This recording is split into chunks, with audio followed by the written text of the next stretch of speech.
Le mot trigonométrie vient du grec trigonos qui veut dire triangle et métros qui veut dire mesure. La trigonométrie étudie le lien dans un triangle rectangle entre ses angles et la mesure de ses côtés. Voici son histoire. Il y a 4000 ans, les astronomes babyloniens cherchaient à mesurer la distance aux astres et ne pouvaient que mesurer des angles. C'est ainsi qu'ils décidèrent de créer les premières tables astronomiques en partageant le cercle en 360 degrés, car ils comptaient en base 60. La mesure d'angle que l'on connaît à ce jour était née. Au IIIe siècle avant Jésus-Christ, en Inde, le sinus de 45 degrés fut calculé avec une procédure pour cercler un carré, mais les Indiens n'étendirent pas la notion pour d'autres angles. C'est en Grèce, à la même époque, que la trigonométrie allait vraiment commencer. Ératosthène de Cyrène et Aristarque de Samos utilisent les tables astronomiques des Babyloniens. Ératosthène se rendra célèbre pour avoir calculé la circonférence de la Terre avec une précision tout à fait remarquable, seulement 3% d'erreur. Mais c'est un siècle plus tard qu'un Grec, nommé Hipparque de Nicée, à la suite d'un immense travail d'observation des étoiles, créa les premières tables de cordes, permettant dans un cercle de trouver la longueur d'une corde en fonction de l'angle au centre qui lui est associé. Cela lui permit de découvrir que l'axe de la Terre n'était pas fixe. Hipparque conçoit un instrument de mesure et de calcul, l'astrolabe, permettant d'établir la hauteur d'un astre par rapport à l'horizon. À partir du IXe siècle, cet instrument se diffusera grandement dans le monde arabe. On lui doit l'usage des parallèles et des méridiens pour se repérer sur la Terre. À l'aide de ces tables de cordes, il a pu calculer la distance de la Terre à la Lune et a trouvé 400 000 km, soit à peine 2% d'erreur. Grâce à ce calcul, il a aussi trouvé le rayon puis la circonférence de la Lune. La trigonométrie était née. Un siècle plus tard, le grec Claude Ptolémée poursuit dans l'Almageste les travaux d'Hipparque avec une meilleure précision et introduit les premières formules de trigonométrie. Ces tables sont les premiers exemples de fonctions dans l'histoire des mathématiques. C'est à cette époque que les Grecs prennent l'habitude de diviser le cercle en 360 degrés. La deuxième partie de l'histoire de la trigonométrie va se passer en Inde.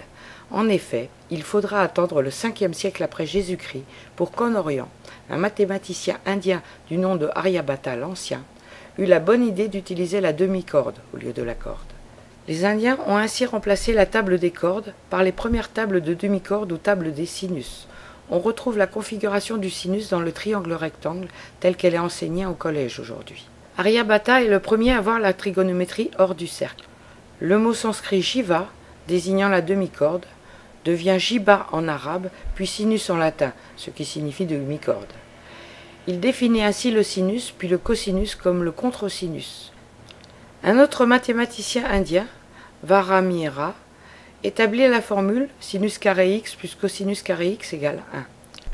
La grande originalité des Indiens est d'avoir inventé la numération positionnelle que nous utilisons encore aujourd'hui.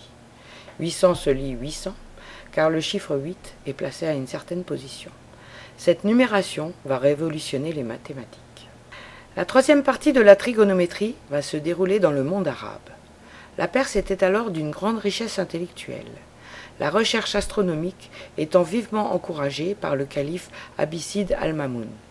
Bagdad et Damas étaient alors les nouveaux centres de la science. Dès le 8e siècle, les mathématiciens arabes traduisirent les ouvrages provenant d'Inde. C'est à Bagdad que Mohammad Khwarizmi établit les premières tables des sinus. C'est à partir de son nom, Khwarizmi, qu'est né le mot algorithme, si utilisé en informatique de nos jours, et le mot algèbre, titre d'un de ses livres. Juste après, Al-Hasib, appelé le calculateur, d'origine égyptienne, inventa la tangente qui est l'objet idéal pour mesurer les hauteurs. Le mot tangente vient du latin tangere qui veut dire toucher. Au 8e siècle, Mohammad al-Battani introduisit les tables de tangente d'un angle et de nouvelles formules comme la tangente égale le sinus sur le cosinus. Quant au choix du rayon 1, il fut initié par un mathématicien d'origine iranienne qui se fit connaître à Bagdad, Abu al-Wafa. Il développe notamment les nombres négatifs pour permettre aux banquiers de calculer les dettes à partir des nombres. Au XIIIe siècle, avec le perse Al-Tusi, la trigonométrie se sépare alors définitivement de l'astronomie. Enfin, au XIVe siècle, Al-Kashi réalise durant ses études des tables de fonctions trigonométriques. Il découvre également une relation qui permet de calculer la longueur des côtés dans un triangle quelconque. Cette relation sera appelée le théorème d'Al-Kashi, également appelé théorème de Pythagore généralisé ou loi des cosinus.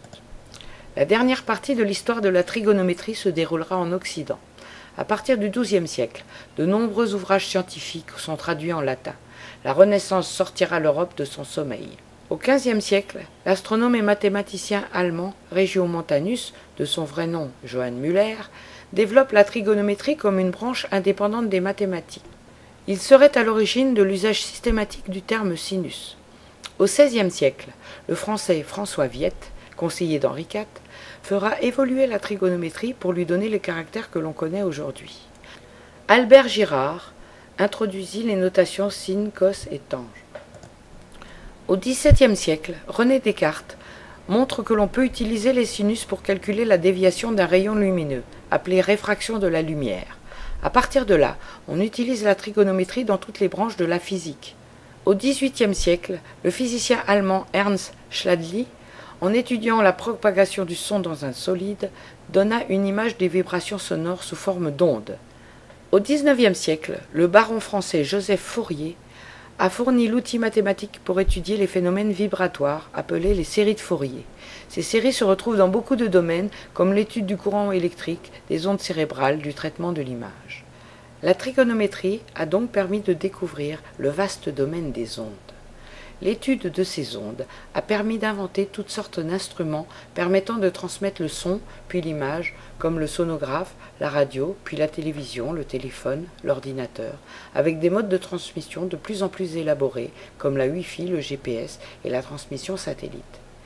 L'étude de ces ondes a également permis d'inventer toutes sortes d'instruments permettant de voir à l'intérieur de nos corps, comme la radiographie, puis le scanner et l'IRM, permettant le formidable progrès actuel de la médecine. Aujourd'hui, la trigonométrie trouve des applications très diverses dans une multitude de sciences, acoustique, optique, électronique, statistique, économie, biologie, chimie, médecine, physique, météorologie, géodésie, géographie, cartographie, cryptographie, etc. Que de chemin parcouru grâce à la trigonométrie.